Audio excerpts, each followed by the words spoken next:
Partie, grâce à Midrashet Yehuda Manitou, on a le plaisir d'écouter les enseignements du Rav Menachem Ackerman. On parle toujours de légalité, moralité, selon les enseignements de Manitou. Et ce soir, c'est ou Bibi ou Gali. Allez, Bechavod. Ouais, en plus, j'ai rajouté Ougali, Légali. C'est-à-dire, donc on reste dans le sujet. C'est-à-dire, bonsoir. Euh, Aussi Brigitte. C'est-à-dire, Tov. Alors donc, comme vous savez, puisque vous êtes tous fidèles au cycle d'études qui est en train de se terminer, il y en a qui vont dire Baruch Hashem, d'autres peut-être moins. Mais en tout cas, non, ce cycle, hein, je parle pas de l'étude en général. Mais ceci qu'on a commencé Bémet avant Pessah l'année dernière, on est arrivé, puisque j'ai choisi de le faire de manière chronologique, depuis la création du monde jusqu'à l'État d'Israël, jusqu'à l'actualité, on est arrivé à l'actualité. On va étudier peut-être un dernier texte, ça, je verrai encore, mais en tout cas pour moi, pour l'instant, c'est le dernier texte, jusqu'à la semaine prochaine. Un texte extraordinaire de Manitou dans Étincelle, qui parle totalement de l'actualité. Bien entendu, quand on parle d'actualité, on ne parle pas de la guerre avec l'Iran, comme on disait, la guerre d'Iran aura-t-elle lieu? Et avec le Liban, etc., c'est notre situation de guerre, mais une autre situation de crise qui a précédé d'ailleurs, qui a précédé la déclaration de guerre, et qui est celle, ce qu'on appelle aujourd'hui la crise judiciaire en Israël, c'est-à-dire la Mashber Amishpati, hein, la crise. Il y en a qui parlent de Hafira Mishpati, de révolution judiciaire, mais en fait, c'est ceux qui pensent que il faut pas la faire. Mais pour ceux qui pensent qu'il faut la faire, donc c'est plutôt qu'on est en situation de crise. Et donc, sur cette chose-là, on va étudier maintenant, immédiatement, un texte très très intéressant de Manitou, alors attendez, j'ouvre donc juste le texte. Voilà, comme d'habitude. Et je voudrais quand même vous signaler, puisque, attendez, tout d'abord, slicha, je remonte tout en haut comme d'habitude aussi. Je voudrais vous signaler, pour ceux qui écoutent les cours de Manitou de chaque semaine, le cours qui est envoyé dans les groupes de Parashat Hashavua, que, comme très souvent, le cours de Parashat Shavua est complètement lié avec ce qu'on est en train d'étudier. Non seulement il parle directement à propos de Parashat Rukat pendant 3/4 d'heure du sujet qu'on étudie, et en plus, je pense que les gens qui ont suivi comprennent encore mieux ce que Manitou veut dire. Je pense pas du tout que j'en aura le temps aujourd'hui de faire allusion à ce qu'il a dit, mais je vous invite à Bémet à écouter ce cours magnifique de Manitou. C'est Parashat Rukat 1995 que vous trouvez qui est envoyé sur tous les réseaux. Si pour une raison ou une autre vous le trouvez pas, vous me le dites et je vous l'enverrai aussi. Mais mettre un shiur très très beau. Voilà, top. Alors on va commencer. Tout d'abord, comme lundi, puisqu'on est dans les Shiva, Ilou Nishmat Achassid Shaul ben Avraham Yitzhak Alevi Oren. Pour ceux qui le connaissent sous le nom de Orenfeld avant, mais c'est Shaul Oren qui est niftar ce Shabbat et qui était enterré dimanche. Tu savais pas, Brigitte? Si tu veux les détails de la levaya, pas la levaya, de la shiva, tu me diras et je l'enverrai. C'est chez eux à Portim Shtem Esrei, entre 10 heures et 2 heures tous les jours. C'est-à-dire et l'enterrement était dimanche, donc c'est il se lève, il se lève Shabbat matin, donc c'est jusqu'à demain, quoi, Begadol. Alors, son petit-fils Neria a écrit un tout petit texte, pour ceux qui ne le connaissent pas. Je vais directement le lire en français, le traduire en français. Mais pour ceux qui comprennent l'hébreu, c'est qu'un chassid est parti de la terre. Un, C'était un tison qui était sauvé d'Auschwitz, que c'est comme ça qu'on dit Oud Moutzal, et qui après la Shoah s'est reconstruit à Paris. Il était des premiers élèves de Manitou dans le Beth Midrash d'Orsay et a eu la chance d'être parmi les derniers qui ont rencontré Manitou avant que Manitou s'en aille. Manitou l'a appelé dans ces derniers jours et a demandé à son élève, son ami, Shaul Oren, continuez mon chemin, Amshir Darki. Il a eu le mérite de monter en Israël, d'habiter à Jérusalem et d'être un associé au développement secret de la Taccia Avirit dans l'industrie aéronautique israélienne et aussi d'apprendre la Torah du Sod, c'est-à-dire de la Kabbalah, chez le Rav Ashlag et chez Manitou. Et sa fille m'a dit que une fois par semaine, il allait à Bnei Brak étudier lui-même chez le Rav Ashlag, celui chez qui Manitou aussi a étudié et qui a enseigné aussi à Kiryat Arba quand Kiryat Arba a été monté, le fils du Baal HaSulam, Zecher Tzadikim Livracha. Il était quelqu'un de modeste, modeste dans sa personnalité, tsanoua, zar pur et droit, fidèle à la tribu de Moshe Rabbeinu puisque c'est un Lévi, Tei Nafsho Nishmato Tzura B'Tzura Chaim. Donc, je pense que c'est le cours d'aujourd'hui, il n'y avait pas de meilleur moment et endroit pour rappeler, après ce que Néré à son petit-fils a dit sur lui, le fait que c'était un des grands élèves de Manitou, un des premiers à Orsay, et Niftar, Beseva Tova Vadaï, je crois, qui m'ont dit à 97 ans. Zéou. Voilà, ça c'est la première chose qui me tenait à cœur. Baruch Hashem, Zachiti Lakirototov, de bien le connaître, on jouait avec ses enfants quand on avait 6 ou 7 ans à Neuilly, quand on allait le Shabbat à la synagogue.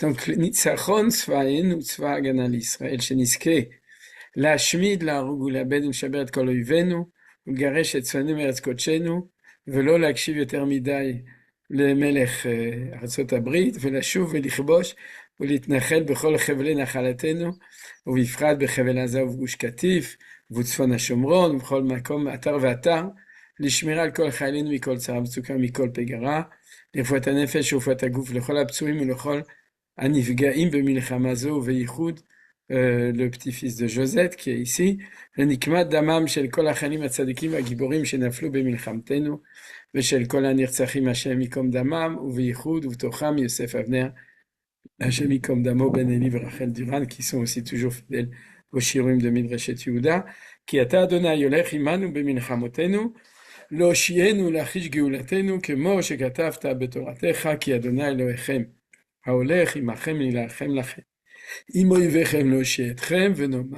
Amen. Zéo. Et donc, dans ce texte extraordinaire dont je vous ai parlé, Manitou nous parle de la Megillat Ruth. Voilà. Moralité et l'égalité dans Médinat Israël. La semaine dernière, on a terminé la période des 2000 ans d'exil de Rome, pour ceux qui se souviennent, dans lequel Manitou analyse de manière positive et négative l'influence de la civilisation romaine occidentale, on peut appeler ça, dans laquelle on était, sur l'étude de la Torah elle-même, sur l'enseignement de la Torah et sur l'approche orthodoxe, c'est-à-dire religieuse du peuple juif, qui était aussi influencée par tout cela.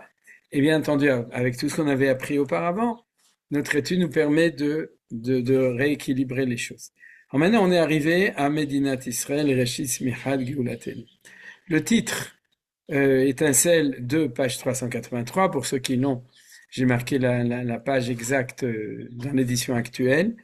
C'est le titre Vaï Bemei Shvot HaShoftim, le premier verset de la Megillat Ruth. Il était au temps où les juges jugeaient et il y eut une famine dans le pays. Et à ce moment-là, Elimelech, Naomi et ses enfants sont partis, ont abandonné. Ils étaient de Bethléem Yehuda à Bethléem et ils sont partis en Moab et c'est comme ça qu'ils ont ramené Ruth à la fin de cette histoire, que Ruth s'est mariée avec Boaz et qu'ils ont vécu longtemps et eu beaucoup d'enfants et surtout que descendent de eux David Amelech. Et donc c'est la Megillah qu'on lit à Shavuot. On en est un peu après Shavuot, mais c'est pas grave. Alors commençons à étudier. Le premier verset du livre de Ruth éclaire de façon étonnante notre situation actuelle, ce qui se passe dans la société israélienne contemporaine. Alors, je signale que Manitou écrit, c'est un cours de Parashat HaShavua, on va voir, à la fin c'est marqué. Voilà, cours sur Parashat Béar, 1984. Donc il a écrit, il y a de ça 42 ans, c'est exact? Oui, 80, 2026, 84, 2026. Non, Brigitte, je n'ai pas bien calculé. Si. Il y a 30 ans qu'il est mort, il est mort en 96. Oui, mais il a écrit, c'est un chiot qu'il a donné en 84. 84, pardon, j'ai entendu 95. Non. Donc il a enseigné il y a 42 ans et vous allez voir pourquoi c'est important de penser à ça. Ouais. Il a écrit avant les accords d'Oslo. 84, on est encore avant les accords d'Oslo. C'est-à-dire que parce que souvent les critiques acerbes qu'il avait, c'était après les accords d'Oslo. C'était un moment où vraiment, tous ces dernières années étaient conscients de cette conceptia qui était en train de naître et qui a explosé à Simchat Torah il y a 4 ans, 3 ans, je sais plus déjà. C'est-à-dire, le verset commence par dire Vaï bime shvot ashoftim. Ce fut au temps des juges, Vaïr Baaretz, il y eut une famine dans le pays. C'est le premier verset de Megillat Ruth. Or, le Midrash, repris par beaucoup de commentateurs, en particulier Rashi, se pose la question, quel rapport y a-t-il entre ces deux informations? C'était au temps des juges, et il y a eu une famine dans le pays. Si c'était seulement narratif, c'est-à-dire qu'on nous raconte les circonstances de la rencontre de la venue de Ruth et de la rencontre avec Boaz et de la naissance donc de l'ancêtre de David Amelech, si c'était uniquement pour nous remettre dans le contexte historique des choses, il n'y aurait pas de question. On saurait qu'on a simplement voulu nous donner une information chronologique. D'ailleurs, la vérité, c'est qu'on ne la donne pas tellement, parce qu'il faudrait pour ça savoir qui est Limelech et qui est Naomi. Et d'après le texte, il n'y a que à la fin où on nous le dit plus ou moins. Mais même comme ça, on ne peut pas le situer au niveau d'une date précise dans la chronologie de la période des juges, puisque ça fait partie de la période des Shoftim, des juges. Vous savez, après l'entrée en Israël, il y a eu d'abord Yehoshua ben Nun, qui était celui qui a fait la conquête du pays pendant 14 ans, pendant une vingtaine d'années, disons. Et ensuite, on est passé à la période qu'on appelle en français la période de la judicature. Ouais, c'est-à-dire la période des shoftim en hébreu. C'est-à-dire que ceux qui dirigeaient le pays, l'un après l'autre, c'était des shoftim. Et c'est une très très longue période. C'est une période qui dure environ 400 ans et qui a été suivie par la période de l'instauration de la royauté, avec tout d'abord Shaoul, le roi Shaoul, et ensuite avec le roi David Amelech. David Amelech. Donc, dans cette période de 400 ans, la Megillah est plus ou moins détachée d'un contexte chronologique précis. On ne sait pas, d'après la Megillah exactement qui c'est Boaz. Comme je l'ai dit, c'est uniquement à la fin qu'on nous dit qui est le père, le grand-père de Boaz, et qui sont ses enfants, pour expliquer que tout ça c'était raconté pour donner la généalogie du roi David. Et avec cette citation précise de la rencontre entre cette Moabite qui s'appelle Ruth, convertie, et ce grand homme qui s'appelle Boaz. Voilà. Ça, c'est le contexte général, mais bien entendu, c'est pas comme ça qu'on étudie la Torah, aura des pâquerettes. Et donc, il nous dit bien entendu que les Chachamim ne sont jamais d'accord à accepter de nous dire que c'est uniquement deux informations. C'était à l'époque des juges, il y a une famine, et puis voilà, on continue. Mais la manière dont le texte est formulé montre qu'il y a un lien entre les deux faits, que c'était au temps des juges et qu'il y a eu une famine voulant dire dérèglement de l'économie. C'est-à-dire pour Manitou, c'est pas un malheur, c'est pas une catastrophe, c'est quelque chose qui déraille. C'est-à-dire c'est un pays qui a un problème, et comme il y a un problème, alors il y a une famine, donc un dérèglement économique, et on va tout de suite voir comment est-ce que il analyse les choses. Donc c'est pour ça que j'ai mis en caractère gras. C'était à l'époque des juges, et du coup, il y a eu une famine. C'est-à-dire il y a une causalité entre ces deux événements et non pas uniquement une information générale. Comme le récit commence par Vaï bimé et se fit au temps, ouais, or Vaï est une expression Vaï bimé qui, suivant l'analyse talmudique, qu'on vous cite très souvent, placée au début du récit, annonce un malheur. Voilà, ça c'est le deuxième point, si vous voulez. Le premier point, c'est si vous voulez l'hypothèse de travail de Manitou, qui est celle des commentateurs, que Vaï bimé shvot hashoftim, c'était à l'époque des juges, et donc il y a eu une famine, donc un problème, un dérèglement économique. Ça c'est la première lecture. Et le deuxième, c'est que la Gemara dans Masechet Megillah, Manitou dit qu'on le cite souvent, donc vous le connaissez peut-être, mais en tout cas, c'est tout un développement de la Gemara, presque une feuille de Gemara, qui finit dans la conclusion et dit que chaque fois qu'il y a dans le Tanakh, dans la Bible, l'expression Vaï bimé et ce fut à l'époque, alors c'est qu'il y a un malheur.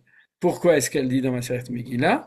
Parce que la Megillah commence par exactement la même formule, Vaï bimé Achashverosh. C'était au temps de Assuérus. Alors nous, on dit de nouveau que c'est une description littéraire, où on te raconte c'était, mais pas du tout. C'est-à-dire que Vaïbimé, alors à ce moment-là, on sait que ça veut dire que c'est un malheur, et le malheur de Bimé Achashverosh, tout le monde connaît, c'est le décret de Haman de destruction du peuple d'Israël, qui était en accord aussi avec Achashverosh, avec Assuérus. Donc maintenant, on revient à Megillat Ruth, non pas Megillat Esther, de Megillot, et on sait très bien, puisqu'on a l'habitude d'étudier la Torah comme il faut, que s'il y a marqué Vaï Bimé Shvot HaShoftim, les deux premiers mots nous disent fais attention, il va y avoir un malheur. Donc quel est le malheur? Manitou continue. Or le malheur, ce n'est pas que c'était au temps des juges, le malheur, c'était la famille. Or, elle était au temps des juges. Vous avez compris le raisonnement? Oui, vous avez compris? Vous voulez que je recommence depuis le début? Non, c'est-à-dire que c'est très simple. C'est-à-dire que c'était au temps des juges qu'a priori c'était un problème, et ce problème a amené un malheur. C'est-à-dire, c'est la source, c'est Bémet le fait. Et c'est ça le Vaï Bémi. Vaï Bémi, on te dit, sache que c'était au temps où le fait que les juges jugeaient va amener un malheur qui est la famille. Voilà. Alors, si vous avez compris, tout va bien. Sinon, vous pouvez ouvrir votre micro pour poser une question, mais ça va. Vous avez compris, c'est une étude de Torah où il y a deux éléments. Alors, le Midrash analyse de façon pshat l'expression Vaï bimé shvot hashoftim. Maintenant, on arrive au troisième élément de l'étude du verset. C'est-à-dire, c'est quoi? C'est qu'il y a ce qu'on appelle une redondance. Il y a marqué shvot hashoftim.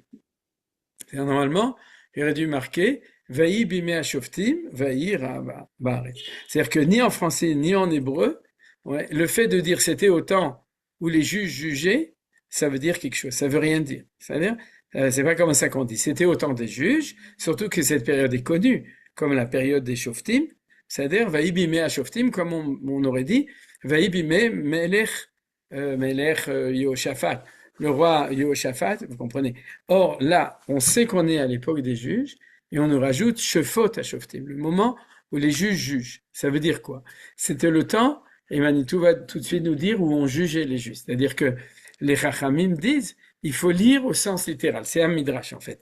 Les Rachid dit que c'est littéral, c'est-à-dire que le midrash va lire les choses de manière littérale pour expliquer les choses. C'est-à-dire, si on traduit de manière littérale, Vaï bimé, c'est l'époque où Shvot, on jugeait qui? Les juges, vous comprenez? C'est-à-dire que les juges étaient mis en accusation. Au lieu d'être ceux qui jugent, c'est eux qu'on jugeait. Vous avez compris? Ça, c'est le pshat de la lecture. C'est-à-dire, si on fait attention à rien, qu'on lit les mots et qu'on les traduit littéralement, c'est ça que ça veut dire. Donc, il fut dans un temps, s'il y a un malheur, les juges sont jugés, et donc il y a un dérèglement économique qui est une famille. D'abord, le pshat du Midrash, et c'est là que le Talmud va formuler cet apologue que l'Évangile a repris par la suite. Vous savez que les chrétiens ont été des élèves de talmudistes. On se demande dans quel yeshiva. Bon, ça c'était un cours oral, donc il en profite. Mais c'est-à-dire, lorsqu'un juge, maintenant on revient à Megillat Ruth, comment explique le Midrash, la lecture justement a priori littérale de cette redondance?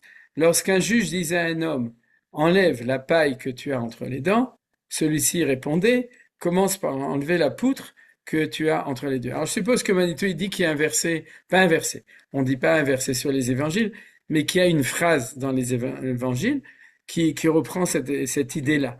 C'est-à-dire, en hébreu, Ad she'omru lecha tol kisam miben shinecha, ken omrim lo tol kora miben enecha. C'est-à-dire, un kisam, il a traduit paille, je dirais en hébreu moderne, c'est un cure-dent, c'est un petit morceau de bois pour se curer les dents. Alors, si le juge te dit, tu sais, t'es pas OK, parce que entre tes dents, il y a un petit morceau de bois, alors l'accusé répond au juge, comment tu peux me juger? Alors que toi, c'est pas un cure-dent, c'est pas un petit morceau de bois, puis chez toi, c'est une poutre. Et cette poutre-là, en plus, le pire, c'est qu'elle t'aveugle. Elle est entre les yeux, ça vous rappelle? On n'a pas le droit de prendre des pots de vin, c'est-à-dire d'être soudoyé, c'est-à-dire parce que on dit qu'il y a shochad, le juge qui prend le shochad, c'est-à-dire qui est soudoyé, même s'il est sage, il devient aveugle par le fait qu'il est juge et qu'il est corrompu. Donc, je pense que c'est la raison pour laquelle cette expression qui existe dans l'hébreu moderne, qui vient de ce midrash, a été écrite de cette manière-là. C'est-à-dire, chaque fois qu'un juge voulait juger, en fait, il pouvait pas juger puisque la personne en question lui disait, mais attends, tu t'es regardé toi? C'est-à-dire, et c'est 10 000 fois pire ce que tu es en train de faire que ce que moi je fais, donc tu peux pas me juger. Donc, c'est ça l'expression shvot hashoftim. C'est-à-dire que les juges étaient soumis au jugement de la société, et la société, qu'elle puisse l'exprimer ou non, ne pouvait pas accepter les juges qu'ils avaient devant. Voilà. Alors, maintenant vous allez comprendre pourquoi il a dit la paille et pas le cure-dent, parce qu'il dit c'était ma paille, c'était ma poutre, c'était ma paille. C'est-à-dire parce que ma paille, vous savez, c'est le mouvement de gauche, et à l'époque, encore à l'époque dans les années 80, c'était encore eux qui faisaient partie historiquement de l'histoire de la corruption de la gauche. Bon, il y a la corruption de droite, de gauche, mais actuellement, disons que c'est aussi la gauche au niveau de Mishpatit qui est dans une situation de corruption. Ça veut dire qu'il y avait un état tel de la moralité et de la légalité qu'on mettait en question l'intégrité des juges. On est arrivé à notre sujet habituel de moralité et de la légalité. Donc il dit, le problème était que les juges étaient corrompus. Donc comment un juge peut être corrompu? C'est que ils étaient juges au niveau de la loi, mais au niveau de la moralité, c'est des gens qui étaient... Il y avait un dérèglement, une séparation entre la moralité et la légalité chez les juges, et c'est pour ça qu'ils étaient corrompus. Voilà. On rentre pas encore dans l'analyse comment cette chose arrive à ce moment-là de l'histoire, mais on nous décrit la situation. On continue.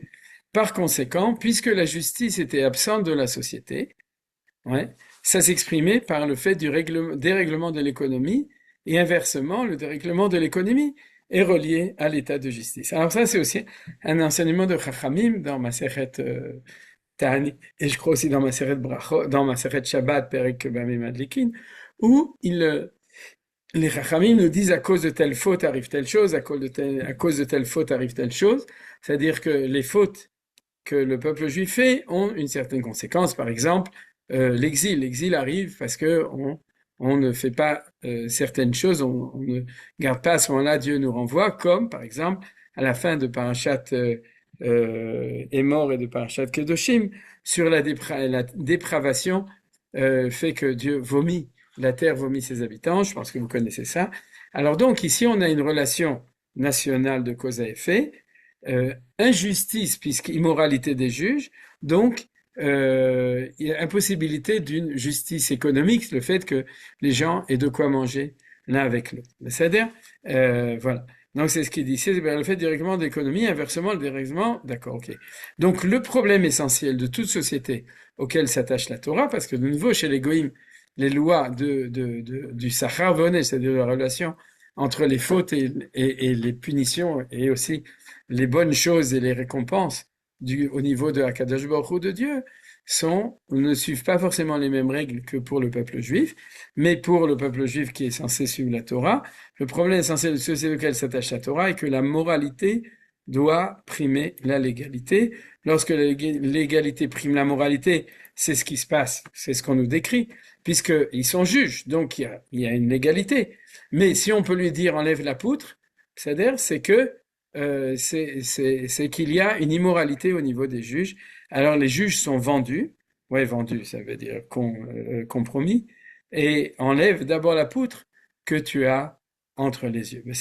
Alors au niveau de la confirmation de cette histoire, au niveau de l'étude spécifique de la Megillat Ruth, c'est qu'on ne nous dit pas qu'il y a eu une famine et que du coup les gens ils sont morts de faim. On nous dit une seule chose, c'est qu'il y a une famille qui habitait à Bethléem, qui s'appelle Elimelech et Naomi et ses deux enfants Machlon et Kilion, qui partent en Moabite, qui partent à Moab.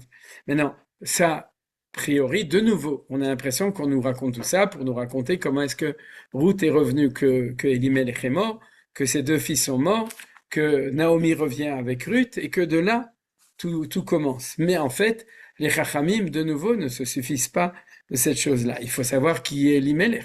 Déjà, il a un nom intéressant. Il dit mon Dieu est roi. Donc, il y a déjà la malchoute qui se trouve à l'intérieur. Et en effet, quand on connaît, c'est quand on regarde qui est Elimelech, et c'est marqué à la fin de Megatrou, donc je vous dis rien, mais la Gemara, dans ma série du Bamot, explique tout ça. Elimelech et Boaz sont ou frères ou Boaz et son neveu. Je me souviens plus maintenant, je crois qu'en fait, Boaz est son neveu. Mais en tout cas, le grand-père de Elimelech, c'est Narshon ben Aminadab. Ça vous dit quelque chose? Narshon ben Aminadab, c'est le chef de la tribu de Yehuda quand on sort d'Égypte. Tout d'abord, reprenez au début de Bamidbar, le matin Yehuda, Narshon ben Aminadab. C'est pas n'importe quel prince de tribu, puisqu'il est de Yehuda, et donc déjà, on voit dans le livre de Bamidbar que la tribu de Yehuda, de Juda, est promis à la royauté, puisque quand on se déplace, c'est lui qui est le chef du groupe, qui est devant et qui va toujours devant dans le désert. Donc, on a déjà une indication, et il a fait ses preuves. C'est-à-dire, où est-ce qu'il a fait ses preuves, Narshon ben Aminadav?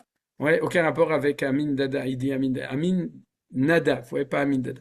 Narshon ben Aminadav, c'est celui qui a sauté à l'eau au moment de l'ouverture de la mer Rouge, alors qu'il fallait qu'il y ait quelqu'un qui soit le premier, et c'est lui. C'est pour ça que en Israël, il y a aussi une expression qui s'appelle les Narshonim. Narshonim, c'est comme les Chalutzim, c'est ceux qui vont devant tout le monde. Et ça vient de son nom.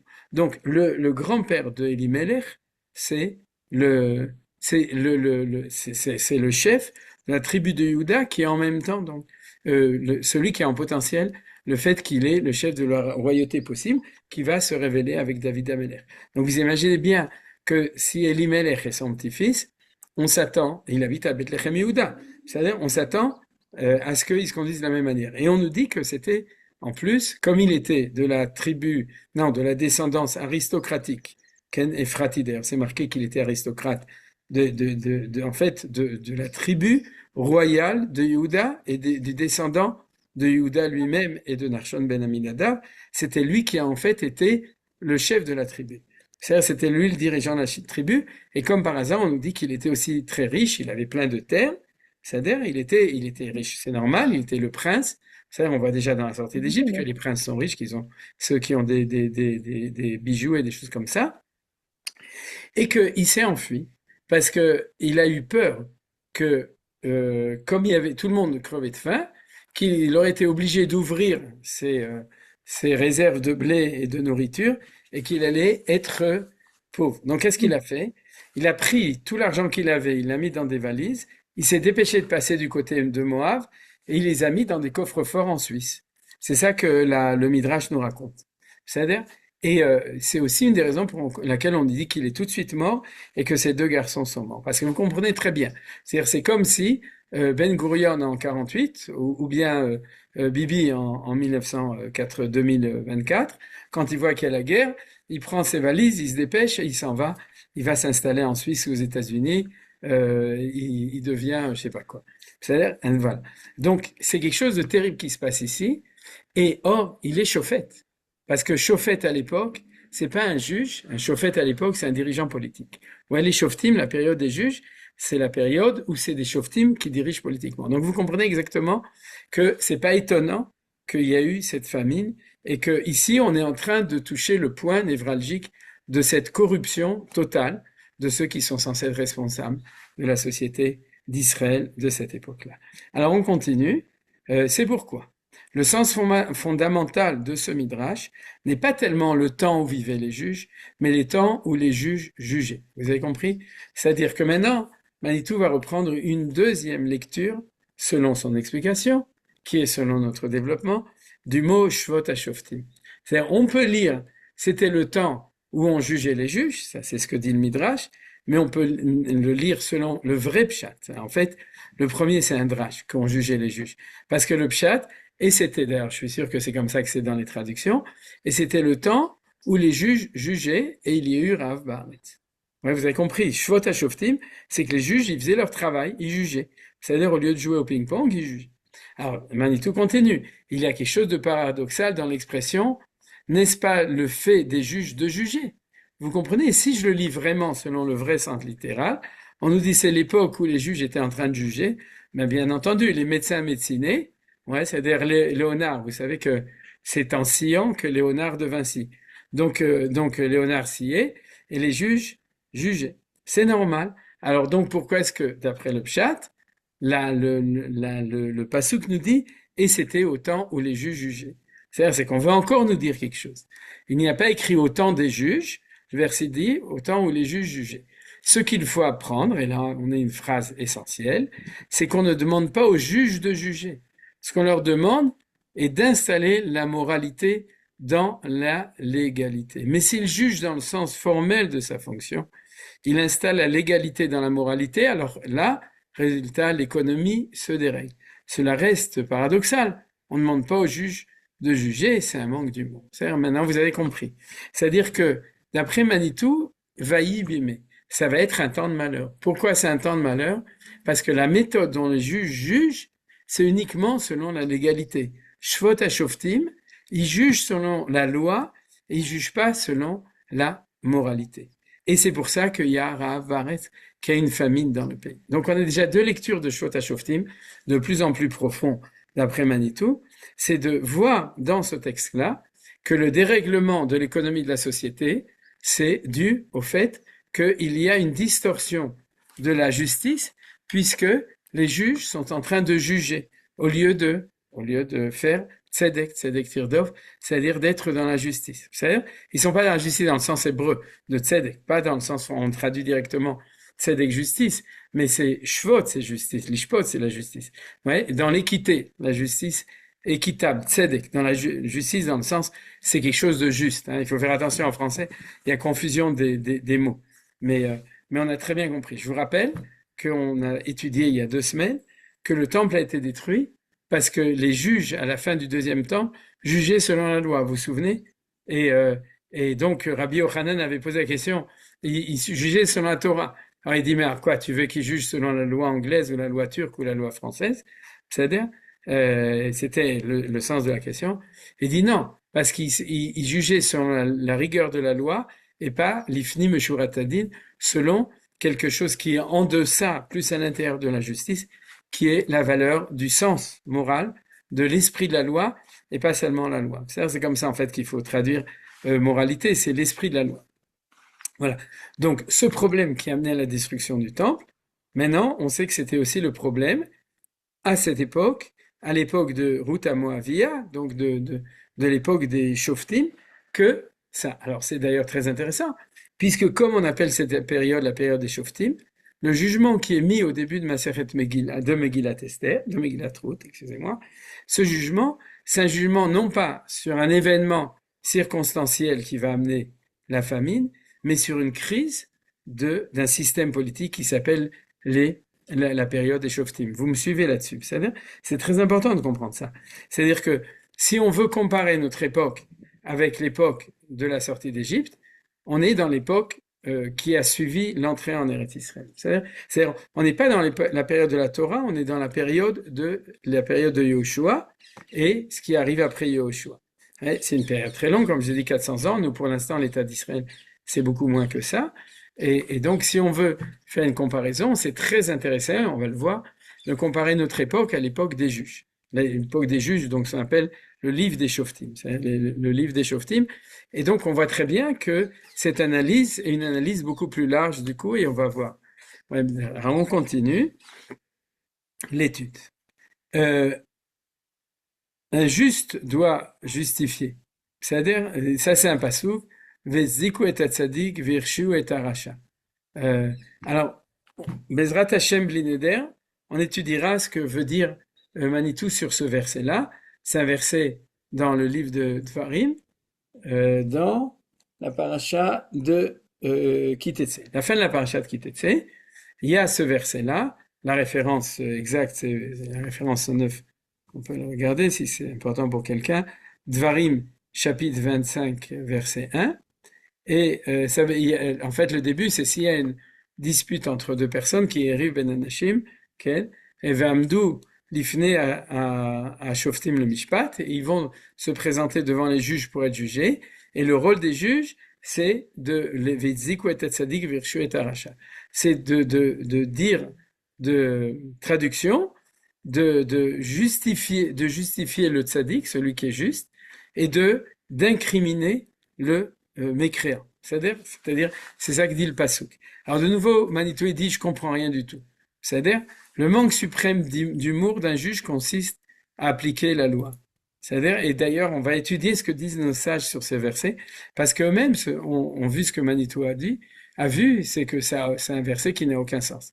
Si l'innocent est innocent, alors bien entendu qu'il faut l'innocenter, et si le coupable est coupable, il faut le rendre coupable. On est d'accord qu'au niveau de la justice, c'est quelque chose qui est compréhensible.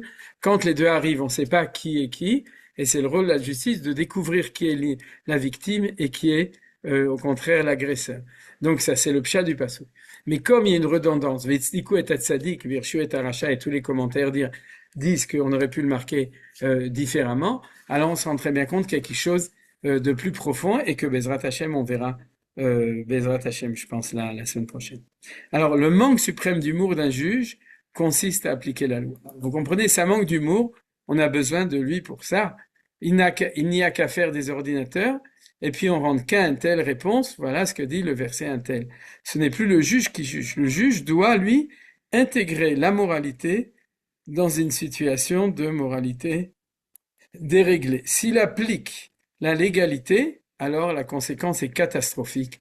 L'économie se dérègle, il n'y a pas ici une association d'idées primitives, puisque nous vivons ces choses-là. C'est-à-dire que dans quelques minutes, on va voir que Manitou va associer la crise de cette époque des juges, de l'époque de la Megillah de Ruth, avec notre situation actuelle, où on est dans la même situation. Aujourd'hui, on n'aurait pas dit, il n'y a qu'à faire des ordinateurs, on aurait dit encore mieux que ça, il suffit de rentrer ce cas dans un ordinateur, dans l'intelligence artificielle, ce qu'on appelle en hébreu AI, Artificial Intelligence, AI, c'est-à-dire, et à ce moment-là, on peut trouver la solution à tous nos problèmes de juridiction. D'ailleurs, c'est actuellement un des problèmes éthiques les plus importants.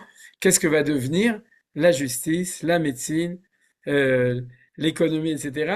Est-ce que c'est l'intelligence artificielle qui va remplacer l'intelligence humaine là-dedans? Mais c'est exactement ce que nous dit Manitou à propos de ce qu'il dit maintenant. Il dit, si jamais le rôle du juge, c'est uniquement de savoir ce qui est marqué, tu regardes dans le projet qui s'appelle Project Tachut, ouais, le projet des responsables de Bar-Ilan, et tu vas trouver tout ce qui a été marqué sur ton cas et tu vas l'appliquer. C'est-à-dire que, en fait, dans la parole et l'écrit, il suffit d'avoir un bon système de recherche, d'ouvrir ton Shulchan Aruch là où c'est marqué, et tu juges. Et il nous dit, Manitou, ça, c'est quelque chose de très grave. Parce que t'es pas là pour appliquer la loi telle qu'elle a été écrite, c'est-à-dire dans le verset ou dans le Shulchan Aruch ou dans une décision qui a été donnée, mais tu es là pour vérifier chaque fois qu'il y a un jugement, l'esprit de la loi avec la loi et l'intégration de la moralité, surtout une situation de moralité déréglée. D'ailleurs, c'est le cas. Si jamais il y a deux personnes qui vont au tribunal, c'est quelque chose qui marche pas. C'est qu'il y a un voleur, qu'il y a un menteur, qu'il y a un imposteur, qu'il y a quelqu'un, ça se trouve, il y en a deux. Ouais, mais en tout cas, et en général, il y en a un qui dérègle la situation morale, et c'est pour ça qu'il y a demande de justice. Voilà. Ça, c'est toujours le chidouche. Manitou, vous vous souvenez, ce qu'on a étudié la semaine dernière à propos du cas qu'il y avait eu à Oursay, où Manitou était allé chez le Rav, j'ai déjà oublié maintenant son nom, chez trois rabbinim, mais non, chez le Rav de Pavé, et qui lui avait dit, c'est vrai que c'est comme ça que c'est marqué dans les livres, mais c'est pas comme ça qu'on juge. C'est-à-dire parce que juger, c'est faire autre chose qu'uniquement d'appliquer ce qui est marqué dans les textes, c'est appliquer ce qui est marqué dans les textes à la réalité telle qu'elle est pour que ce jugement soit et une valeur d'application véritable de la volonté de Hakadosh Baruch Hu. C'est-à-dire, c'est ce qu'on appelle la Torah orale. La Torah orale, c'est la capacité d'appliquer une idée légale haute, théorique, dans une situation terrienne, dans une situation, si vous voulez, sociale, dans lequel il y a toujours un dérèglement et dans lequel l'application, ça veut dire être capable de relier les deux choses ensemble. Et c'est ça, voir la moralité qui est derrière la légalité. Voilà. Ok. Maintenant, on est arrivé au passage le plus intéressant. la tentation de la légalité à la place de la moralité sévit dans la société. Quelle société? Israélienne en 1984. Alors, oubliez que c'est en 1984 et lisez et dites-moi si vous ne saviez pas que Manitou était mort il y a 30 ans, quand est-ce qu'il l'a écrit? La principale autorité politique du pays est le Yoetzet Amishpatit, la conseillère juridique. Je l'ai mis au féminin uniquement parce qu'à l'époque c'était un homme. Ce qui est interdit par la Torah, car il y a séparation des pouvoirs. L'autorité politique et l'autorité politique, l'autorité juridique et l'autorité juridique. L'autorité sacerdotale est pour elle-même et l'autorité prophétique est pour elle-même. Nous avons une confusion des pouvoirs. Il parle d'actuellement, c'est-à-dire de son temps, oui, et il parle d'en Israël, quoi. Où finalement, nous avons un super empereur qui est le Yoetz Hamishpati, le conseil juridique. C'est lui qui décide comment la vie politique va avancer. C'est extrêmement paradoxal. C'est l'antidémocratie par excellence. C'est le pouvoir des juges. On retrouve la formule Vaï bimei shvot hashoftim, au temps où les juges jugeaient. Et un troisième pérouche, c'est que c'est les juges qui dirigent le monde politique et qui jugent les élus politiques. Vous voyez, c'est un nouveau pérouche moderne de la chose. On se trouve dans une situation pré-Shavuot, pré-Ruth, pré le roi David. On est à l'époque de la dictature des juges. Si cette dictature était pour la cause de la moralité, bravo. Ça veut dire quoi? Eux, ils disent c'est au nom de la moralité. Mais si c'était vrai, alors ce serait super. Mais en fait, comme c'est faux, vu que on est dans la même situation pour Manitou que ce qui se passait à l'époque, donc bravo dans le sens de la Shon Saginao. Voilà.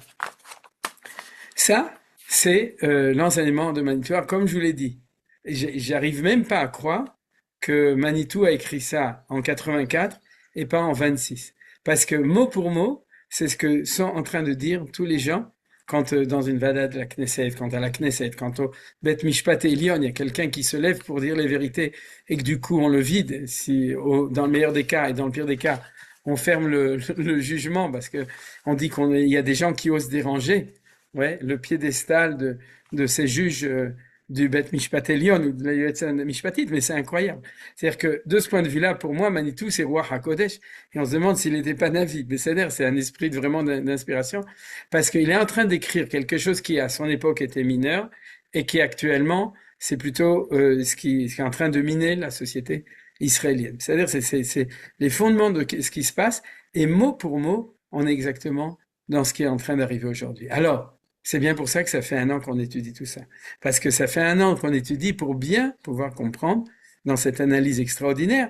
Et quand on analyse bien, alors on peut prévoir. C'est-à-dire que la vision dans le futur de Manitou, puisque, comme je vous ai dit, ce qu'il a écrit il y a 42 ans, c'est parce qu'il y a une analyse pertinente d'un processus qui a fini par éclater il y a 4 ans en gros, c'est-à-dire 40 ans après que Manitou l'ait analysé de cette manière si pertinente. Et je ne sais pas s'il y a tellement d'autres gens, comme je ne suis pas dans le monde de la justice, qui il y a 40 ans, ont eu cette vision tellement claire des choses de nouveau mitor Torah.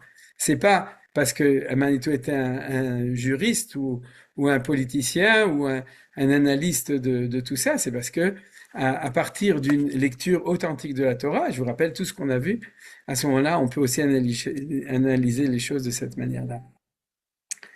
Alors, avant de lire la fin du Mahamar, je voudrais l'analyser, d'accord? C'est-à-dire que on a étudié, maintenant on va passer jusqu'à la fin du cours à l'analyse des choses. Quelle est la question qui se pose, d'accord? C'est que profondément, comment est-ce que Manitou a vu ce dérèglement qui était à l'époque et actuellement, donc quand il parle du Yoetz Mishpati, et nous on parle aussi du Bet Mishpat Elion, c'est-à-dire en fait du système juridique israélien, comment est-ce que ça, ouais, est lié avec son analyse de moralité et de l'égalité de manière la plus profonde possible, puisque sinon toute l'analyse tombe, et puis donc c'est par hasard qu'il a réussi à prévoir ce qui peut arriver 40 ans après. Donc tout d'abord, il faut prendre une phrase ici que Manitou nous dit, c'est-à-dire c'est la notion de séparation des pouvoirs. Ouais, la distorsion qui est actuellement, c'est qu'il n'y a pas, tout le monde est d'accord avec ça. Dans l'analyse, là, je dis rien de nouveau. C'est que le pouvoir juridique est devenu celui qui dirige au niveau politique. D'accord? Il y a un pouvoir politique, un pouvoir juridique, et que cette distorsion, c'est quand il y a différentes manières. Il peut y avoir aussi un pouvoir politique qui prend le pouvoir de manière dictatoriale. C'est le cas, par exemple, même dans le système démocratique, historiquement, c'est la montée des nazis en Allemagne. C'est-à-dire, et c'est aussi une distorsion. Mais dans ce cas-là, c'est pour ça que maintenant je rentre dans une analyse beaucoup plus profonde des choses, selon Manitou. Dans ce cas-là, le pouvoir politique reste politique. C'est-à-dire, alors qu'actuellement, le problème, si on analyse la maladie qui est actuellement, c'est que c'est le pouvoir juridique qui a fait un putsch ou qui fait un putsch. Bon, il réussit pas, Baruch Hashem, complètement, mais en tout cas, qui essaye tout le temps de le faire. Et les Hadashot montrent, si vous voulez, les exemples, c'est d'aujourd'hui et d'hier. Hein, c'est pas des choses qui étaient il y a 1 an ou il y a 2 ans. C'était tous les jours, en gros. C'est-à-dire, je pense, l'avant-dernier. Le dernier, c'était Tali Gottlieb. Celui qui était avant, on a voté son immunité parlementaire aujourd'hui. Celui d'avant, c'était la nomination du Rosh HaMossad, du chef du Mossad. Et puis, il y en avait d'autres. Il y en a tout le temps. C'est clair. De toute façon, la guerre est déclarée, chacun le dit. C'est-à-dire, celle qui dirige ça, c'est justement Gali. Elle fait plein de galipettes justement pour pouvoir réussir à imposer ce qu'elle a envie d'imposer. Et le Bet Mishpat, de manière, tant qu'il peut, il essaye de l'aider dedans. Il est obligé de temps en temps de juger d'après ce qui est marqué dans la loi. Mais sinon, et aussi par exemple l'impossibilité du président de l'État qui est de gauche de donner la Hanina, comment on appelle ça, au chef, à Bibi, vous savez. Il y arrive pas, d'accord? Vous voyez, c'est-à-dire qu'il y a ici vraiment la gauche contre la droite. C'est quelque chose qui est très très clair. On peut être à droite, on peut être à gauche. Moi, en tout cas, vous savez de quel côté je suis. Mais Yamin Hashem Osachayli, Yamin Hashem Romema. Mais en tout cas, tout le monde est d'accord qu'il y a une guerre déclarée et tout le monde ne comprend pas forcément pourquoi et où est-ce qu'on va aller avec tout ça. Il y en a pour qui c'est la destruction du troisième temple, comme il y a la destruction du deuxième temple, et catastrophes, etc. Vous connaissez les gens apocalyptiques. Alors, je reviens à cette phrase-là, c'est que tout d'abord, il faut comprendre que dans la conception juive des choses, il n'y a pas 2 pouvoirs, il y a 4 pouvoirs. Les 4 pouvoirs, c'est les 4 autorités, on va pas dire pouvoir, mais 4 autorités, sont Melech, Shofet, Kohen, Venavi, en initiale Mishkan. C'est-à-dire, Melech, c'est le roi. Mais en fait, pour nous, on va utiliser cette notion de Melech. C'est l'autorité politique. C'est-à-dire, il ne faut pas voir l'autorité monarchique comme concept. C'est, dans cette vision des choses, c'est, la Torah appelle l'autorité politique Malchut. C'est Melech. Shofet, tout le monde est d'accord, on sait ce que c'est. À l'époque, disons, dans une situation normale, c'est ce qu'on appelle le Sanhedrin. C'est-à-dire, dans la société, disons, Bezrat Hashem dans le futur, de ce qui va représenter le côté chauffé, mais bien entendu, il y a aussi les juges de chaque ville, et il y a aussi les juges Shoftim Veshotrim Titen Lecha Bechol She'arecha dans chaque ville, mais c'est l'instance suprême du pouvoir, c'est ce qu'on appelle le Sanhedrin. Et ensuite, il y a le Kohen. Le Kohen, c'est le prêtre. C'est celui, en fait, son centre, c'est le temple. C'est-à-dire, le Mishpat, son centre, c'est l'Ishkat Agazit. Le Melech, c'est son palais royal à Jérusalem, bien entendu. Et ensuite, il y a le Navi, le prophète, qui, lui, est un pouvoir qui n'a pas de pouvoir. C'est-à-dire, il a un pouvoir spirituel, il a une énorme influence, mais il n'a pas de cours, il n'a pas un endroit précis. C'est un des 4 pouvoirs qui, bien entendu, n'existe pas dans tous les systèmes classiques occidentaux. Voilà, c'est ce qui est marqué ici. Pouvoir politique, juridique, sacerdotal et prophétique, chacun pour elle-même. Et donc, l'analyse de Manitou, le problème actuellement, on est d'accord, parce que c'est même pas la peine de discuter dessus, c'est quand il y a il n'y a pas véritablement de séparation de pouvoir tel qu'il doit être dans chaque cas, et dans notre cas précis, c'est le pouvoir juridique qui a la main mise sur le pouvoir politique. Je vous donne un autre exemple historique dont on n'a pas du tout besoin de parler. C'est celui de l'époque du deuxième temple où le pouvoir sacerdotal, c'est les Kohanim Gdolim, après les Hashmonaïm, qui ont pris le pouvoir politique, et ça a été aussi très fortement critiqué, entre autres par Nachmanim, par le Ramban, qui a expliqué, c'est pour ça que la dynastie royale Hashmonaïte s'est cassée la figure, elle est tombée, parce que c'était une dynastie de Kohanim, et donc elle devait laisser à la dynastie de David Amelech, elle devait lui laisser la place après avoir fait cette révolution de la fête de Hanouka, elle devait lui transmettre, garder le pouvoir de Kehuna, de prêtrise, et donner à la fin à la dynastie de David, lui rendre le pouvoir politique qu'ils avaient conquis de cette guerre contre les Grecs à cette époque-là. Donc, c'est un autre exemple de confusion de pouvoir. Et là, maintenant, actuellement, on est très fortement dans la question de la relation entre le politique et le juridique. Voilà. Maintenant, pour analyser ça, il y a un deuxième point qui est important, justement, c'est que, en fait, il faut se demander, quand chaque pouvoir, même si chaque pouvoir marche comme il faut, quel est le pouvoir qui devient celui qui est essentiel dans chaque société et dans chaque époque. C'est-à-dire parce que on peut avoir, d'abord, on s'occupe pas seulement d'Israël, c'est une analyse qui est globale des choses. C'est-à-dire que c'est toujours intéressant quand on voit les quatre pouvoirs de savoir quel est donc le pouvoir qui est celui qui est à chaque période, c'est celui qui dirige le pays. Alors, d'après la loi israélienne, c'est le pouvoir politique qui dirige, mais de manière très spéciale, c'est la Knesset. C'est-à-dire la Knesset non pas, c'est vrai qu'il a aussi un côté juridique, il vote les lois, mais il est considéré comme la base du pouvoir politique qui a au-dessus de lui le gouvernement, c'est lui qui nomme le gouvernement et qui nomme le chef de gouvernement. Et de ce point de vue-là, mais en tout cas, c'est d'après la chouka, c'est-à-dire on appelle ça la chouka, pas la législation, d'après Constitution. voilà. D'après et Brigitte, tous ceux qui savent mieux que moi, vous me corrigez, mais d'après la constitution israélienne, ceux qui sont élus, c'est la Knesset, et c'est eux qui sont le Ribon, c'est-à-dire c'est eux qui sont le pouvoir en Eretz Israël, contrairement, en tout cas pas le Beth Mishpat du tout, c'est-à-dire ni non plus les rabbins et ni les Kohanim. Vous savez, on n'est pas dans une Théocratie. une théocratie, Théocratie. merci. On n'est pas dans une théocratie, voilà. Bediou. Ni une prophétocratie, d'accord? On pourrait imaginer, ouais. C'est les prophètes. Der Hagav, ça veut dire qu'on est une société qui est en très bonne santé. Pourquoi? Parce que c'est normal que celui qui dirige, c'est le pouvoir politique, c'est la définition même des choses, c'est donc l'aberration de la prise de pouvoir depuis Aaron Barak du pouvoir juridique. C'est lui qui est en train de casser la baraque, le premier. Et de ce point de vue-là, il y a une grande différence entre le système français ou le système américain dans lequel celui qui est élu et qui est le ribbon, c'est-à-dire c'est le pouvoir, c'est le chef d'État, c'est le président, c'est-à-dire, alors que chez nous, c'est la Knesset, c'est l'Assemblée.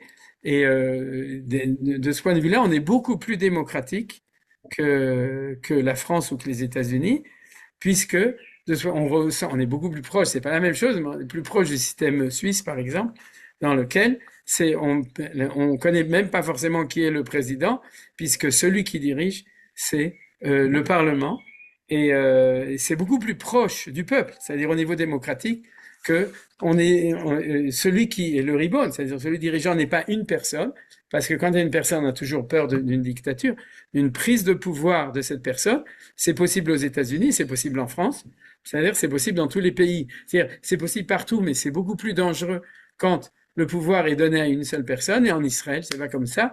Je suppose, j'ai pas fait d'études de Sciences Po, mais j'ai pas eu cette chance, le pot, mais en tout cas, je suppose que c'est suite au fait que l'État a été fondé par des socialistes, c'est-à-dire Ben Gurion, Golda Meir, tous les premiers grands sionistes qui ont dirigé le pays étaient socialistes. Donc, de ce point de vue-là, comme au kibbutz, ils voulaient une démocratie beaucoup plus démocratique, et c'est pour ça qu'il était décidé que, par la Constitution, que c'est la Knesset. Mais de nouveau, ce qui est très important, c'est de remarquer qu'on est dans un système démocratique et où le pouvoir est donné par suffrage universel aux politiques. C'est-à-dire, et bien entendu, elle n'a pas été donnée aux justices. De notre point de vue, ça veut dire que le pouvoir essentiel est donné au Melech, puisqu'on a vu Melech Shofet Kohen Venavi, c'est la Malchut qui doit diriger, et c'est pas le Shofet, c'est pas le Kohen, c'est pas le Nazi, et le Navi, pardon, le Navi, c'était alors, pour terminer cette analyse, pour arriver à Manitou, il faut se demander profondément qu'est-ce qui permet au pouvoir juridique de penser qu'il peut. Alors, dans une analyse sans sans une vision profonde que les processus de l'histoire sont des processus profonds des nations. Alors on peut dire que c'est circonstanciel. Oui, c'est par hasard que Hitler a pris le pouvoir ou que Staline ou que Franco a pris le pouvoir. Une analyse juive ou une analyse profonde des choses ne dira jamais ça. Il considérera que c'est un vox populi, c'est-à-dire que c'est une société qui permet d'émerger une certaine prise de pouvoir. C'est pas par hasard, c'est que l'Allemagne voulait ça, et que l'Espagne voulait ça, et que la Russie voulait cette chose-là, et que, donc, pour s'éloigner de ces contre-exemples terribles, en Israël, sans doute que, de manière très très profonde au niveau du sionisme, oui, il y a une aspiration, il y a une admiration de la justice des juges. C'est-à-dire que, en fait, il y a une reconnaissance qu'on est rentré en Israël pour avoir une justice. Ça me fait penser d'ailleurs à un vrai verset, ouais, que Manitou il dit pas, qui est au début de Ishayahu, Tzion b'mishpat tipade v'shavea b'tzedaka. C'est-à-dire que Tzion sera libéré par le mishpat, b'mishpat, v'shavea, et ceux-là qui reviendront b'tzedaka par la charité. C'est-à-dire pour quelque chose de beaucoup plus tzedaka et non pas tzedek, b'mishpat. Donc il y a quelque chose de très profond. On revient en Israël, ouais, le peuple juif en Israël, il veut que l'État d'Israël soit fondé sur les fondements de la justice. Ça, c'est le premier point qui est important de ce point de vue-là. Maintenant, là où on va avoir une distorsion, c'est que il faut que la justice soit morale. Et si la justice est morale, tout va bien. Et à ce moment-là, elle va laisser aux politiques sa place, elle va s'occuper de justice et elle va faire une bonne justice, donc il n'y aura pas de famine ou de guerre ou de catastrophe, ras v'shalom, qui sont liés à un dérèglement de ce problème moral. Or, ce qui se passe, c'est que d'un côté, le peuple d'Israël aspire à avoir un fondement de justice, et d'un autre côté, la Marechet HaMishpat a cette distorsion que dénonce Manitou de la légalité éloignée de la moralité. Et c'est pour ça que ça marche pas. C'est-à-dire, alors, de nouveau, on est en droit de se demander comment est-ce que le Aaron Barak, le Bet Mishpat Elyon, tous ces gens qui ont étudié le Mishpat et qui sont des gens sûrement très bien, c'est ce que dit Manitou après, c'est-à-dire que dans leur vie personnelle, c'est des gens qui sont sûrement très bien, pas tous. Ouais, c'est-à-dire, je connais des scandales avec des juges et des yoatzot mishpatiot, mais disons que les caves de route, il y en a aussi autre part, hein, d'accord? C'est-à-dire que a priori, c'est des gens qui ont une volonté de justice, et c'est pour ça qu'ils comprennent pas ce qu'on leur veut. Parce que Yitzhak Ami et la Hetzed sont sûrs qu'ils sont en train de représenter la défense de la morale selon leur système, ouais, parce que, et si la droite prend le pouvoir, si Bibi prend le pouvoir, si, etc., il prend le pouvoir, à ce moment-là, ça va être la catastrophe, la dictature, une imposition, et donc ils défendent les valeurs. Alors, pourquoi il y a distorsion? Très simplement, d'après Manitou, il dit dans le passage d'après. Parce qu'ils ont appris le Mishpat, non pas dans un monde de véritable Torah, ils l'ont appris à l'université de Berlin. Nekuda. C'est-à-dire que ce qu'on a importé en Israël, puisqu'on n'a pas voulu une justice qui est basée sur la Torah, on n'a pas voulu. Le sionisme ne l'a pas voulu. Il veut la terre d'Israël, il veut le Lashon HaKodesh, parler en hébreu, il veut beaucoup de choses, mais il veut surtout pas la justice de la Torah. Et donc, ce qu'ils ont pris comme alternative, c'est la justice occidentale à son paroxysme de l'égalité, ce qu'on appelle le sadducéen, le phénomène sadducéen, c'est-à-dire, et c'est vrai parce que c'est écrit, et non pas c'est écrit parce que c'est vrai, et à ce moment-là, c'est là-dessus. Donc, en fait, il y a, depuis le début de la Marechet HaMishpati du système juridique israélien, il y a une maladie parce que on ne peut pas construire l'État d'Israël sur ces bases-là. Peut-être qu'on peut construire la France, l'Allemagne, l'Angleterre, les États-Unis. Peut-être. La preuve, c'est que ça marche pas si mal là-bas. C'est-à-dire, je sais pas, mais j'ai l'impression. Mais en Israël, on est malade. C'est comme si tu donnes à une vache à manger de la viande. C'est-à-dire, on ne peut pas donner au peuple d'Israël une justice qui aspire à la justice, mais qui, quand on va chercher ses fondements, il va les baser sur un système européen, occidental, allemand, c'est-à-dire qui est celui du légalisme romain. Ça, c'est une première chose. Ce que Manitou ne dit pas, mais vu tout ce qu'on a appris, malheureusement, il y a un très grand quitrouk aussi, c'est que dans la mesure où, depuis 2000 ans, même dans le Beth Midrash, on est devenu légaliste. Et donc, ça renforce profondément la justification de la loi civile israélienne de dire ben c'est normal d'être légaliste. La preuve, c'est que vous n'avez rien à nous proposer au Beth Midrash qui sera différent, si ce n'est que la loi sera selon la religion juive au lieu d'être selon la morale occidentale. C'est-à-dire, mais si nous, on était, c'est-à-dire si dans le monde de la Torah, on pouvait proposer, et c'est ce qui va arriver, Bezrat Hashem, une alternative où le monde entier verra. C'est en tout cas tous les juifs israéliens verront qu'on propose une alternative où l'harmonie entre moralité et légalité est beaucoup plus visible que dans la justice du Bagatz et de la Yotzet HaMishpatit, alors c'est là qu'on pourra réussir. Mais il y a un kitrug énorme. C'est ce que a dit Manitou. C'est pour ça qu'il faut comprendre. Non seulement eux-mêmes ont importé une justice qui était romaine, mais en plus, on n'est pas encore, je dis que c'est en train de venir, mais au niveau global, au niveau macro de la société religieuse en Israël, les gens qui ne sont pas dedans, ou les gens qui sont dedans, ne voient pas forcément une alternative au niveau de Torah Temet, qui est l'égalité et moralité, à cause de, en fait, on est aussi, d'après le jugement critique de Manitou, on est aussi infesté de légalisme romain dans la yeshiva que au Beth Mishpat Elyon. Vous comprenez? C'est ça qu'on a appris avant. Alors, ça veut dire qu'on est véritablement dans une crise, une maladie du peuple juif actuellement, et c'est en train d'exploser. Baruch Hashem. Ouais, Dieu bénisse, mais on est en train de le voir des deux côtés d'ailleurs, puisque j'en ai parlé. Du côté religieux, c'est toute la crise avec le monde Haredi, et du côté, disons, Yamin Small, droite et gauche, c'est de cette manière-là. Alors, on va terminer cette analyse, c'est que, de manière intéressante, ouais, c'est la gauche qui est beaucoup plus attachée au légalisme. C'est-à-dire qui est attachée qui défend le Beth Mishpat, et c'est la gauche qui est du côté du Beth Mishpat.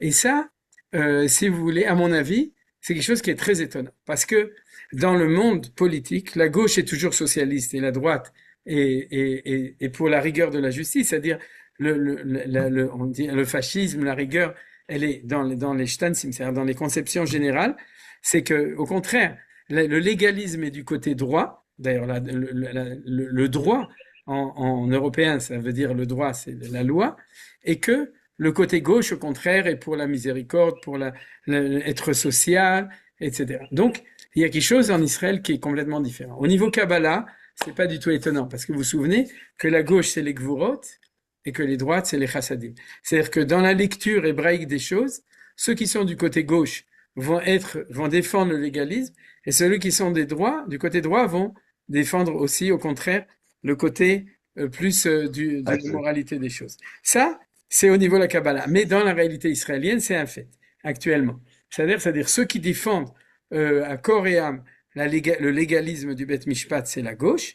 C'est-à-dire, et c'est des gens de gauche d'ailleurs, c'est pas seulement qu'ils défendent, c'est ceux qui sont installés là-bas, et la droite est actuellement en guerre et demande justement non pas un renversement pour un autre légalisme qui serait pire aux yeux de la gauche, pardon, mais pour quelque chose qui à nos yeux est au niveau de la morale. On est revenu en Israël pour être le peuple juif, pour défendre les valeurs du peuple juif, et on voudrait que la loi soit liée avec cette manière fondamentalement d'être juif de cette manière-là.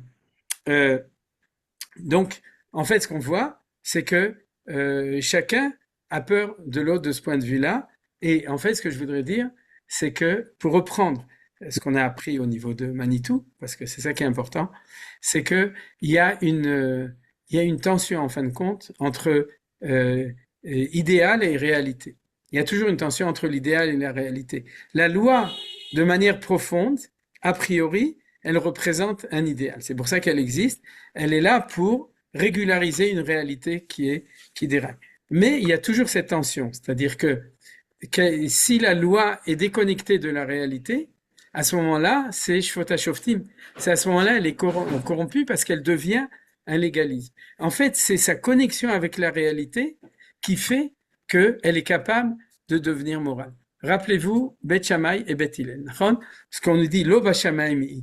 La Torah n'est pas dans le ciel, la Torah elle vient du ciel. C'est-à-dire, elle représente un idéal exprimé pour nous. Maintenant, j'oublie ce que le Bet Mishpat Elyon, je parle de l'égalité de manière générale. Elle exprime un idéal absolu, c'est-à-dire, mais Bashamaim, Torah min Hashamaim, qui doit descendre sur la terre. Et là-dedans, on avait cette tension entre Beth Shammai qui était plus dans le ciel et Beth Hillel qui savait mieux faire descendre la Torah sur terre. Et c'est pour ça que la halacha est comme Beth Hillel. Vous vous souvenez? Et c'est d'ailleurs marqué dans cette sugia qui nous dit Lo Bashamaim I. La Torah n'est pas dans le ciel, elle est sur terre. Et c'était la démarche de Beth Hillel. Et aujourd'hui, on pourrait dire qu'on a exactement la même chose. La terre d'Eretz Israël, le sionisme tel qu'il doit être, c'est-à-dire le retour du peuple juif tel qu'il est, et c'est la morale de la droite. Et la morale de la gauche, c'est une morale européenne, c'est une morale d'absolu, d'idéal, il ne faut pas tuer nos ennemis, il faut faire la paix avec eux, il ne faut pas défendre les soldats, il faut défendre ceux qui leur tirent dessus, vous connaissez toutes ces distorsions, etc. Ça veut dire qu'ils sont dans un piédestal, une idéologie européenne qui n'a aucun lien avec ce qui se passe ici en bas. On dirait comme ça. C'est-à-dire qu'ils ont un légalisme, une espèce de Torah chez Birtav, mais ils savent pas le faire descendre en bas. Ils n'ont pas de Torah chez Béalpé. Et ceux qui l'ont aujourd'hui, c'est la droite. Peut-être qu'à l'époque de Ben Gurion, c'était pas comme ça. Et d'ailleurs, il n'y avait pas de problème de justice. Mais actuellement, on est exactement dans cette diatribe entre les deux, entre cette maladie. Alors, qu'est-ce qui se passe? Voilà. Le pouvoir politique est à droite, le pouvoir juridique est à gauche. Le pouvoir politique, il a les pieds sur terre comme il doit l'avoir. Il représente le peuple qu'il élu, c'est-à-dire, et le pouvoir juridique, il est sur son piédestal d'une Torah chez Bashamaim, qui n'est pas celle de la Torah, mais d'un légalisme européen occidental. D'ailleurs, c'est pas par hasard. Ils étudient là-bas. Ils le disent clairement. C'est-à-dire que je me souviens, le Shofet Amit, dans un des derniers Mishpat, il a dit mais nous représentons les valeurs de l'Occident. C'est-à-dire, c'est ce qu'il a dit devant ce Shofet qui, comme par hasard, avait une belle kippa, une belle barbe et des tzitziot qui lui sortaient sous sa soutane noire de Orechdin. Je me souviens plus de son nom, mais il est assez génial, celui-là.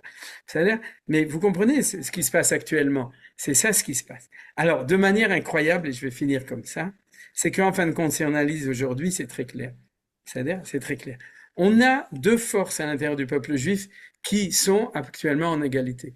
D'un côté, la force d'un idéal de justice qui est légaliste, donc qui est sadducéen, c'est-à-dire qui se trouve du côté gauche. Et bien entendu, tout ça, c'est des catégories générales. Il y a des gens bien partout, et il y a des gens un peu moins bien partout, et puis il y a des gens de gauche qui sont plus avec nous, et des gens de droite qui sont plus de l'autre côté, mais on est obligé de faire une analyse, c'est ce que fait Manitou, et c'est comme ça qu'il est arrivé là où il est arrivé. Et actuellement, il y a un pouvoir non pas juridique mais politique qui représente véritablement le peuple, et le peuple actuellement, comme toujours, la politique, c'est la loi ou la direction de la police avec un S à la fin, c'est-à-dire de la société, de la cité, donc de la société, et la société exprime ce qu'elle veut. Et elle vote à la Knesset. Et la Knesset décide de voter qui est le gouvernement, et le gouvernement décide de voter qui est à la tête du gouvernement. Donc en fin de compte, qu'est-ce qu'on a? On a d'un côté le politique qui est représenté par Bibi, et qui représente le vox ou la volonté du peuple, et de l'autre côté, on a le juridique qui est représenté par Gali, la Yoetzet Amishpatit, et qui exprime très profondément cette volonté de la moitié du peuple, qui est celui qui est pour un juridique sans moralité, alors qu'au contraire, du côté de la droite, on est dans une volonté de Shvot HaShoftim, de ramener un juridique qui est dans la moralité, et qui va s'exprimer par le fait qu'on remettra le Bet HaMishpat à sa place, la Yoetzet Amishpatit à sa place, et que ce sera le gouvernement qui gouvernera, et ce sera le politique qui va. Or, c'est ça qui est le paroxysme. C'est-à-dire, eux, de qui ils ont peur? Ils ont peur de Bibi. Et de qui nous on a peur? On a peur de Gali. C'est-à-dire Gali, égalité, l'égalité. Pourquoi? Parce que eux, leur cauchemar, c'est que le pouvoir politique, au lieu d'être celui de la Knesset, va devenir celui d'un tyran, qui est le Rosh Memshala. C'est-à-dire, ce qui est exactement le danger qui peut être dans n'importe quel pays. Et donc, en fait, ils voient dans Bibi le cauchemar de la prise du pouvoir, du politique, de la volonté du peuple en face de eux. Et nous, ce qu'on voit, c'est le cauchemar réel de la prise du pouvoir, et c'est pas par hasard que Bibi est en Mishpat. Et en jugement depuis en Beth Mishpat, et c'est ce qui se passe tous les jours depuis 10 ans. C'est-à-dire, en fin de compte, le pouvoir juridique a décidé de juger le pouvoir politique en jugeant celui qui le dirige actuellement, et parce que c'est personne contre personne, le sommet d'un côté contre le. De quoi ils ont peur? Bien entendu, ils ont peur, ils le disent, que Bibi devienne, chas v'shalom, Hitler, vous comprenez, ou que Trump devienne Hitler, c'est-à-dire que le politique s'instaure dans un système qui est celui que il est normal, c'est-à-dire qu'il dirige le pays, et c'est ce qu'il fait très bien, Baruch Hashem, puisque depuis 4 ans, on s'est bien défendu, ou 3 ans, contre nos ennemis, grâce à nos dirigeants, depuis le haut, avec la Knesset, avec le gouvernement, avec le chef le chef de ce qu'on appelle la Malchut, c'est-à-dire l'autorité de la Malchut qui est là. Donc vous voyez que dans le fond, pour terminer, ce qu'on voit ici, c'est que c'est pas des petites histoires de politique, pas du tout. C'est les fondements de la crise du peuple juif qui est en train de revenir dans son pays, de la question, c'est-à-dire de savoir où se trouve la valeur de l'équilibre entre la valeur de moralité et la valeur de l'égalité. Et comme le pouvoir juridique s'est déconnecté de cette valeur de moralité, et que, au contraire, dans la descente du politique dans la réalité actuellement, c'est exactement le contraire, c'est lui qui représente une alternative, alors on est dans cette crise absolue entre les deux. Qui va être le roi? Est-ce que le roi va être Bibi, ou est-ce que le roi va être Gali? C'est-à-dire Bibi Neged Gali, et Bezrat Hashem, la semaine prochaine on continuera, on lira la fin du texte, et on ramènera ça aussi à la comparaison avec la Megillat Ruth, parce que c'est très intéressant. La Megillat Ruth a un dénouement positif. Vous vous souvenez, elle commence dans la catastrophe du Rahav, elle va finir très positivement, puisque on va faire bonne route, au lieu de faire fausse route, puisque Ruth va revenir, et que David va sortir de là-bas. Donc ça va nous permettre, dans la lecture de la Megillat Ruth, comme Manitou l'a lu, de pouvoir espérer, de comprendre dans quelle direction le peuple d'Israël, l'État d'Israël, le Bet Mishpat Elion et Tarton, dans quelle direction, si Dieu veut, va aller pour que cette crise soit résolue. Mais on a déjà aujourd'hui, jusqu'à maintenant déjà, eu une lecture pas mal de cette analyse des crises et donc du coup aussi d'une possibilité de comprendre le dénouement de cette crise. Toda Rabba Lakshava. Voilà, j'ai parlé trop longtemps, mais vous pouvez dire quelque chose. Bessimcha Rabba. Merci Myriam. Quelqu'un veut rajouter? Oui. Oui, je souhaitais juste intervenir sur un problème qui est un problème urgent, Ouais. qui est la conscription. La conscription, ça veut dire la possibilité pour tout Israélien et le devoir pour tout Israélien de combattre nos ennemis.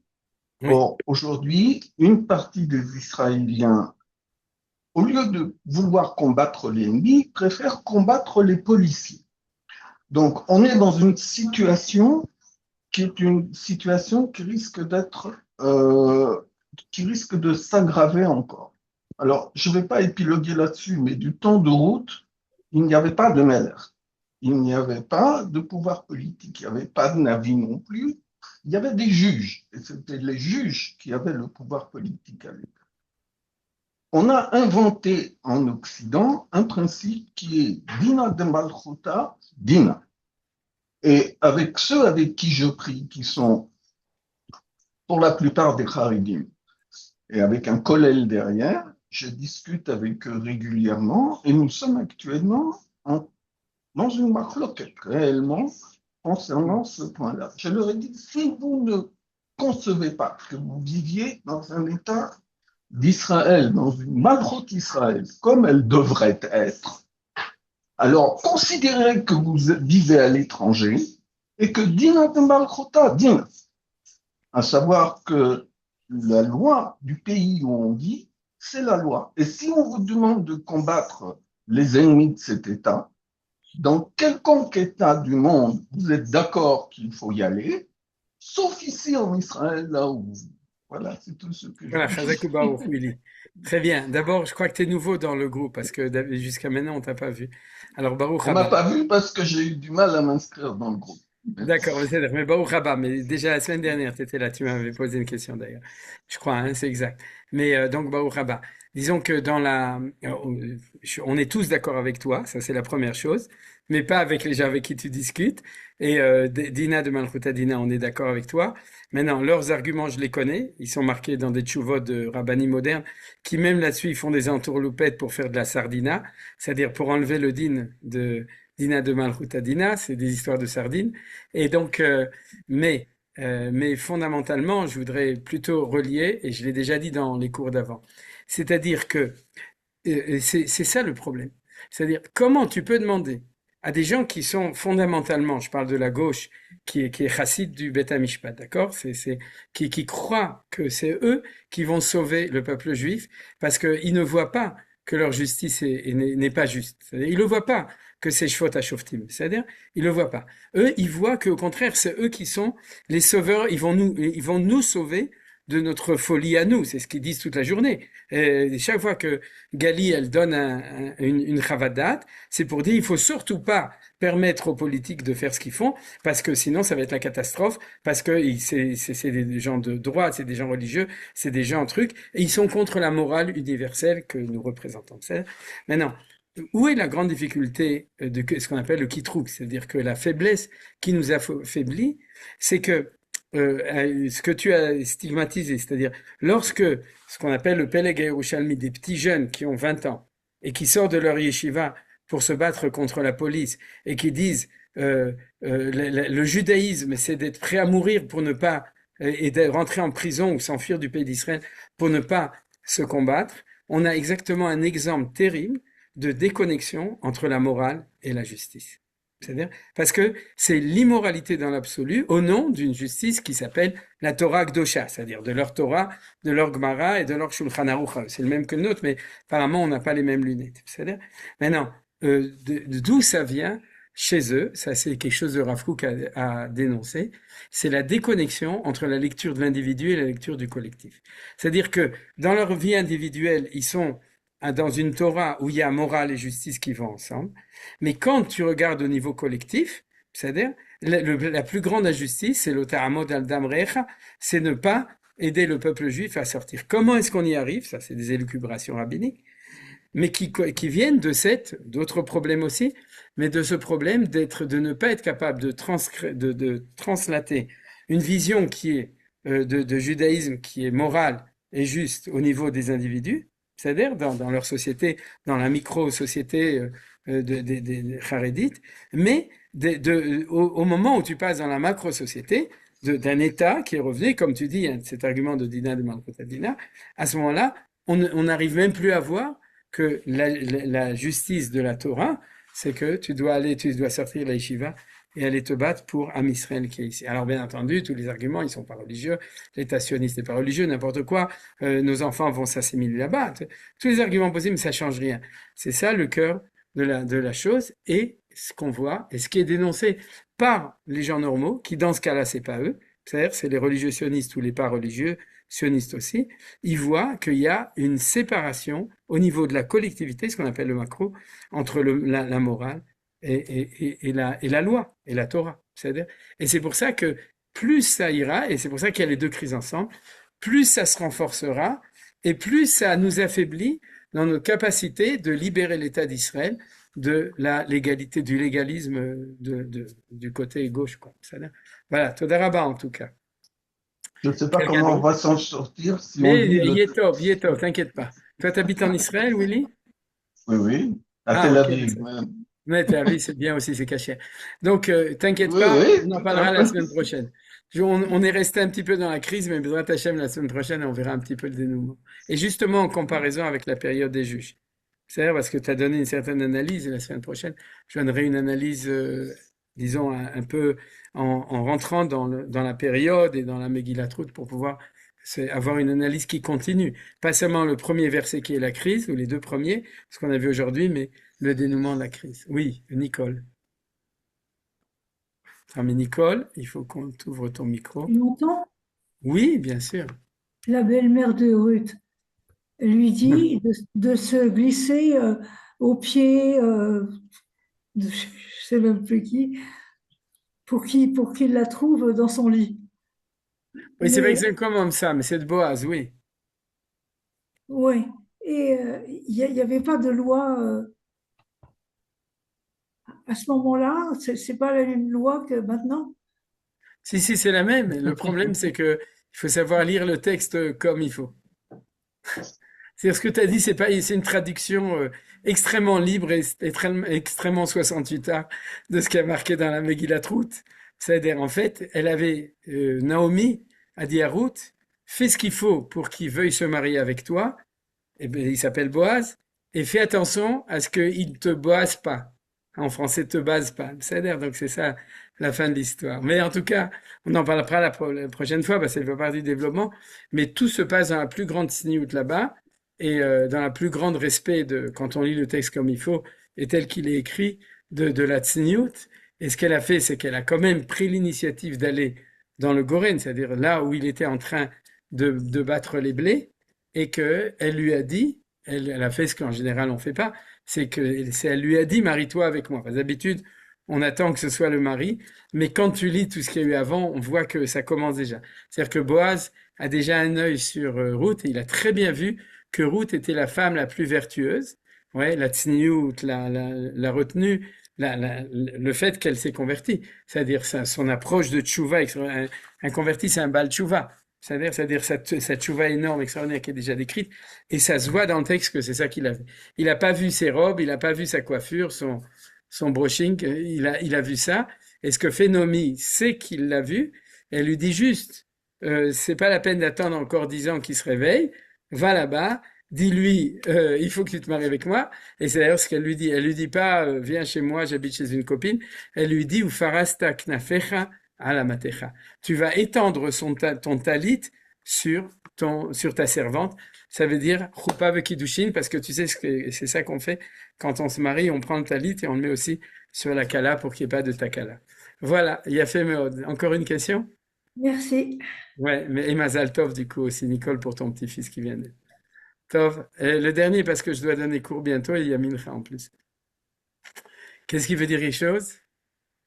Oh, moi, très rapidement, Ah, il y a aussi Yosef, alors les deux. en un petit mot, ta démonstration, ta démonstration sur l'égalisme, moralisme avec Israël. En fait, en France, on a une situation parallèle, puisque on a une situation qui est parallèle, mais qui est quelque part la même chose.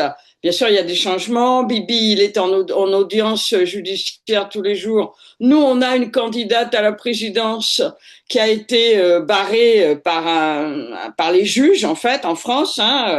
Et donc, en fait, c'est incroyable à quel point ces deux situations, les situations sont similaires. Vraiment, c'est très surprenant à quel point ça se ressemble beaucoup. Gauche-droite, légalisme, moralisme, politique barré dans la destinée politique, le travail est barré par les juges. C'est fou, quoi. C'est exactement ça.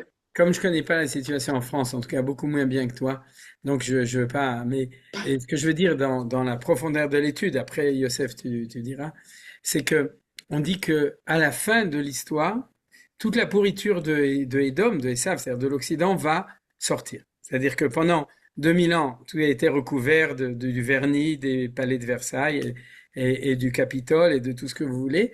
Mais quand une civilisation est en fin d'histoire, non seulement il y a comment ça s'appelle, une décadence de la civilisation, mais il y a aussi le fait que toutes les maladies profondes, elles finissent par sortir. Et c'est pas par hasard qu'elles sortent en Israël, parce qu'on a importé toutes les maladies de l'Occident et de l'Orient et de partout.